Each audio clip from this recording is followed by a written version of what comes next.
I'm Randy, the National Couture. This is BJ Penn. This is John Fitch. Hey, I'm Ariane Celeste. I'm Forrest Griffin. I am Fyodor. You are watching MMA Fix. MMA Fix is here with Demian Maia for the Tough 12 finale fight. Your opponent is Kendall Grove, and he actually asked for you. He asked for this fight. How do you feel about that?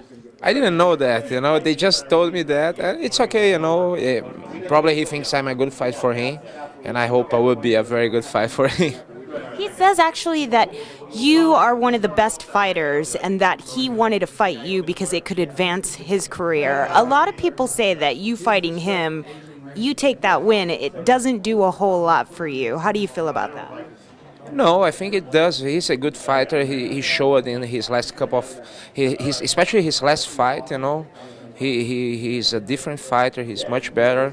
He's one of the top contenders in the 185. So it's a good fight for me also. When the fights were first listed in the sports books, you were a favorite by -500, and right now it's closing in a little bit, but you're still -350. And if people bet on him, they could win about $280 or more. How do you feel about those betting odds? Can I bet on him? Interesting. It's kind of, people, of course, they think with passion also, but I think, when you get inside the cage, it's 50-50. I got a 50%, he got a 50%. Who will win? Nobody knows. What are the weaknesses of a Kendall Grove? I mean, he's got those really long legs. Are you worried about that at all going to the ground? I didn't see too many weaknesses on him. I think he's pretty decent in everything, every aspect. So I think, to win this fight, I would need to do my best. He seems to just be so excited to fight you that he didn't say much about win or lose. He really doesn't care. What's your mentality? I don't think so. I think, of course, he want to win. He's an athlete. He's a professional. He trains hard, and he want to win. And I want to win, too. So, there's two guys that really want to win and never going to give up. Whenever you're here in the States, you are always training at One Fight Team, which actually just won Best Gym of the Year at the World MMA Awards. Can you tell us why you feel One Fight Team is such a great facility?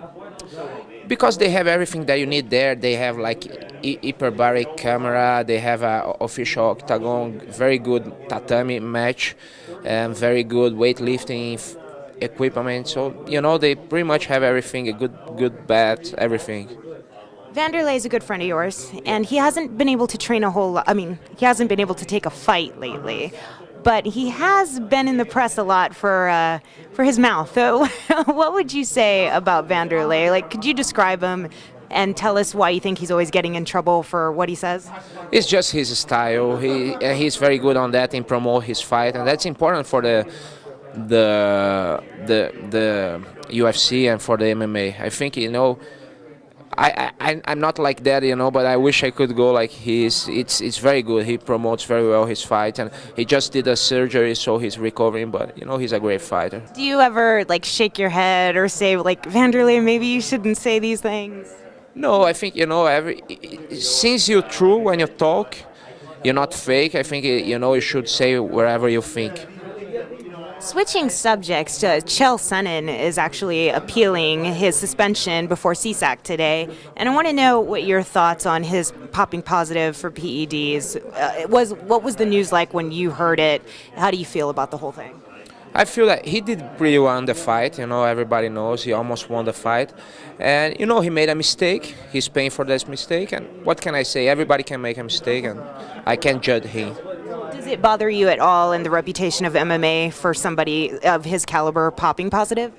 No, because a lot of people, they pop in positive before. So it's just, everybody can make a mistake, and he made his mistake, and that's it. I think he will come back, and he will learn from his mistakes. And finally, we're closing out the year 2010. It was a great year for MMA. The Chael Sonnen, unfortunately, that news was a very big story in 2010. But what do you feel was the biggest, most defining moment in MMA?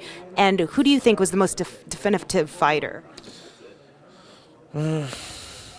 There's so many, but there's moments like Shogun knocking out Lyoto, who never lost before, and Fabricio submitting Fedor, and a lot of big, like Randy fighting with like 48 years old and still doing like being a top fighter. It's all, it's a great year for MMA.